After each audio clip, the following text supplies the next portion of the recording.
सुप्रभात बच्चों। जैसा कि कल हमने पाठ 14 पहलवान की ढोलक के बारे में कुछ अंश पढ़ा था, तो उसी पाठ को हम आगे शुरू करते हैं। बच्चों, मैंने आपको बताया था कि ये जो कहानी है पहलवान की ढोलक, इसमें लेखक ने व्यवस्था परिवर्तन के साथ ही लोक कला पर पड़े दुष्प्रभाव का मार्मिक चित्रण किया है। नई व्यवस्था के लागू होते ही लुट्टन पहलवान जैसे लोक कलाकार को पेट भरना मुश्किल हो जाता है। फिर भी वह भूख और महामारी की मार झेल रहे गांव को मौत से लड़ने की शक्ति प्रदान करता है। देखो बच्चों, इस पाठ में बताया गया है कि जाड़े का समय था, अमावस्या की रात थी और उस समय जो गांव था वहाँ पर उस गांव में एक महामारी फैली हुई थी। मलेरिया और हैजा, इन बीमारी से लोग पीड़ित थे, जिसकी वजह से सभी गांव में चारों तरफ सारी झोपड़ियों में जितने भी लोग वहाँ रहते थे, सबकी झोपड़ियों में अंधकार और सन्नाटा छाया हुआ था। लेकिन जो लेखक हैं इस पाठ के, वो ये बताते हैं, इस पाठ के लेखक हैं बच्चों फणीश्वर नाथ रेणु। लेखक बताते हैं कि ये जो अमावस्या की घनी काली रात महामारी की पीड़ा झेल रहे गांववासियों को जो भयभीत कर रही थी, गीदड़ों और उल्लुओं की डरावनी आवाज़ भी रात्रि के सन्नाटे को कम नहीं कर पा रही थी। दुख संतप्त लोगों की आहें रात्रि के अंधकार में खोई जा रही थी। तो ऐसे में सिर्फ एक ही स्वर सुनाई दे रहा था और वो था पहलवान की ढोलक का स्वर। इस पाठ में बच्चों, जैसे कि आपको पाठ का नाम दिया गया है कि पहलवान की ढोलक, तो नाम से ही स्पष्ट हो रहा है कि इस पाठ में एक व्यक्ति है जो पहलवान है, पहलवानी का काम करता है और साथ में ढोलक भी बजाता है। तो इसलिए इस पाठ का नाम रखा गया है पहलवान की ढोलक। जैसा कि बच्चों आपको इस चित्र में दिखाया गया है कि इस पाठ में ये एक व्यक्ति है जिसके हाथ में ढोलक है। इसका मतलब ये ढोलक भी बजाता है, पहलवानी भी, और इसकी ढोलक में से जो ये सुर निकल रहे हैं, ये जो आपको दिखाए जा रहे हैं, जो लिखे हुए हैं, ये चट धा गिड़ धा, ये जो सुर है इस ढोलक के, ये इस पहलवान को शक्ति प्रदान करते हैं। और इन शब्दों से, ये ढोलक से निकलने वाले जो शब्द हैं, जो सुर हैं, इनसे ही इसके अंदर ताकत आती है। तो बच्चों, इस पाठ में बताया गया है कि इस पाठ में ये एक पहलवान है जिसका नाम लुट्टन है और ये 9 बरस का था जब इसके माता पिता स्वर्ग सिधार गए थे और इसकी शादी हो गई थी। तो इसकी सास ने ही इसे पाल पोस कर बड़ा किया था। यह गाय चराता था, खूब दूध पीता था और कसरत करता था, जिस वजह से इसका शरीर सुडौल और गठीला बन गया था। और ये क्या करता था, दंगल में भी कुश्ती लड़ने के लिए जाता था। तो बच्चों, इसकी दंगल की एक कहानी जुड़ी हुई है इस पहलवान के साथ, वो मैं आपको बताती हूँ, तो सुनेंगे।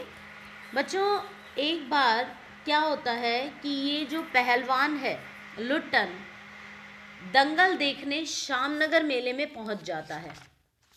शामनगर मेले में जब वहाँ पहुँचता है तो वहाँ पर पंजाब का एक पहलवान चांद सिंह ढोल की ताल पर दूर दूर से आए पहलवानों को धूल चटाकर दंगल में शेर की तरह घूम रहा था।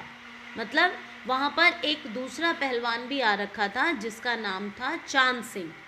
और बच्चों, वो क्या करता था, उसने क्या किया था, वहाँ दूर दूर से आए हुए बहुत सारे पहलवानों को हरा दिया था और इसीलिए वहाँ पर सब लोगों ने उसका नाम रख दिया था शेर का बच्चा।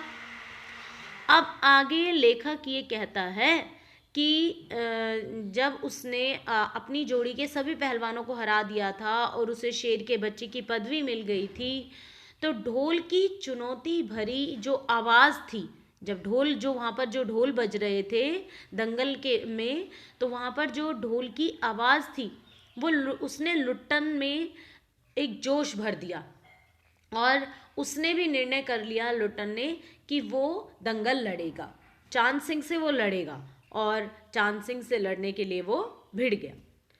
ये सब देखकर वहाँ पर जो भी लोग आ रखे थे, दर्शक लोग जो भी देखने के लिए आ रखे थे, वो उन सब की सांसें रुक गई और उनको ये पता था कि चांद सिंह को तो कोई नहीं हरा सकता।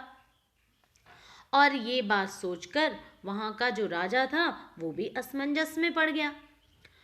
और बीच में ही राजा को ये लगा कि इसको तो कोई हरा ही नहीं सकता चांद सिंह को, और ये लुट्टन जो है पागल है जो इससे लड़ने के लिए चला आया है। तो उन्होंने कुश्ती को बीच में ही बंद करवा दिया और लुट्टन को अपने पास बुलाया और कहा कि वो चांद सिंह को हरा नहीं सकता, इसलिए उससे लड़ने का विचार छोड़ दे।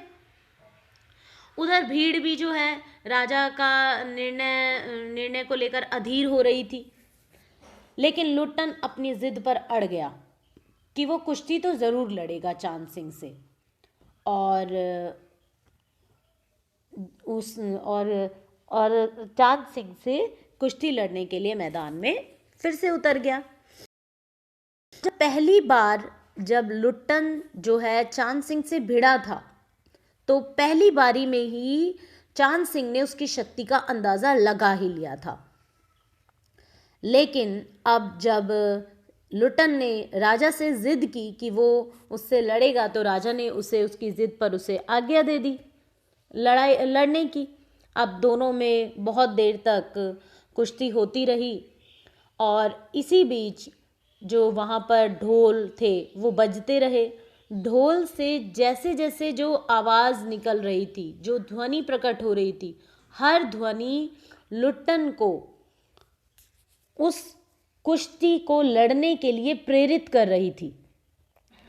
चांद सिंह और लुट्टन पहलवान की जब कुश्ती होने लगी तो भीड़ भी कुश्ती देखने के लिए उत्तेजित थी।